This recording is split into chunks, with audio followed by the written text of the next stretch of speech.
Olá! Como prometido, a gente vai falar um pouquinho de como que a gente vai estar avaliando também esses pés em relação à utilização de ponta, porque existe uma diferença entre como que é essa meia ponta desse aluno. Essa meia ponta ela vai ser classificada de acordo com a base dos metatarsos, então entre o metatarso e a falange proximal, que isso vai variar e às vezes vai variar entre um pé e o outro. Além disso, também existe a diferença do comprimento dos dedos e no comprimento dos dedos também vai fazer a diferença para a sapatilha de ponta. Então, a primeira coisa que a gente também tem que estar orientando e sabendo avaliar, que isso é uma das coisas que a gente fala no curso do método LBO, é como avaliar esses pés e identificar como ajudar esses alunos a estar subindo na meia ponta, porque isso vai fazer a diferença de um aluno para o outro. E o comprimento dos dedos vai fazer diferença em relação a que tipo de sapatilha de ponta que eu vou utilizar.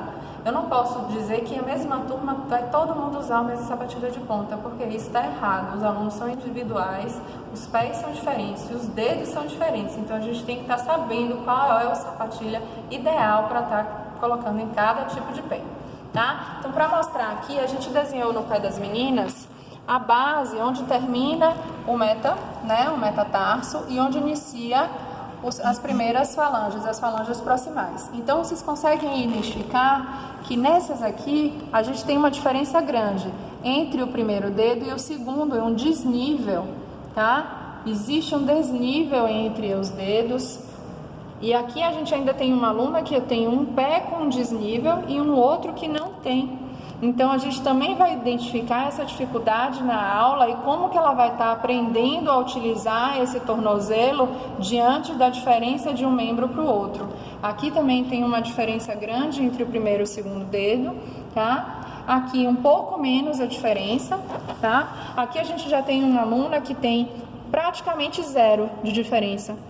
Ela tem os primeiros 3 dedos com uma base praticamente igual, o que favorece demais para uma boa estabilidade na meia ponta, tá? Aqui tem uma diferença pequena, a gente pode observar, mas já no outro pé também tem uma diferença maior, apesar dela ter 3 dedos mais simétricos. Então, aqui a gente também tem os 3 dedos mais simétricos, 3 dedos mais simétricos, 3 dedos mais simétricos, aqui também, tá? Aqui eu já tenho um degrauzinho. Então, as alunas que têm mais degrauzinho são as alunas que vão ter mais dificuldade para subir na meia ponta, tá? A gente vai demonstrar agora, fiquem na meia, levantem.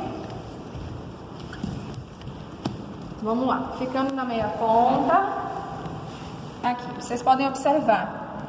A base dela, ela tem que escolher, porque a base é o dedo o meta mais comprido, tá? Podem descer aqui, a gente vai mostrando, ajuda só o Fernando, isso. Aqui a gente tem a primeira base dela que encontra é a do segundo dedo.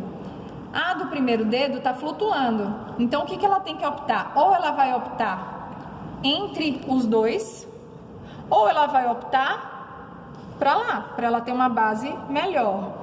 Se ela mantém uma base aqui, ela vai fazer um excesso de inversão, onde a gente tem uma probabilidade muito grande de torção do tornozelo, né? Fazer uma entorse. Então, a gente vai ter que, para essa aluna, ensinar a trabalhar aqui. E com os exercícios acessórios, que aí em outro vídeo, a gente vai ensinando como preservar essas articulações e como fortalecer esse pé para que ela se mantenha. E aí a gente tem, além disso, os dedinhos piquiticos, que também não vão conseguir estar alcançando. Então, quando ela faz meia ponta, o que acontece com o dedinho dela? Não encosta, porque ele é pequenininho demais para onde a gente está querendo fazer o eixo dela. Aqui a gente já tem uma base um pouquinho mais estável, com dedos um pouco mais compridos, tá? E aí a gente consegue ter uma meia ponta com um pouquinho mais de estabilidade, uma área de estabilidade um pouco maior, tá? Aqui a gente tem a diferença também de um meta, né? Que é o segundo meta, muito maior. Então, ou ela vai optar em ir para o dedinho para obter uma base maior, que eu não posso optar por conta da inversão, ou fazer um pouquinho mais de eversão para tentar se manter nessa base, que é uma base reduzida. Existe a questão dessas meninas que vão ter que optar por esse tipo de base, vão desenvolver algumas alterações aqui no primeiro meta, nessa articulação, né, que a gente chama vulgarmente de joanete, né? E isso daqui a gente tem como estar regularizando com exercícios adicionais para que essa aluna não sofra isso, porque ela vai precisar ficar nessa base. A mesma coisa acontece com essa, que também vai ter que optar aqui por conta da diferença de base.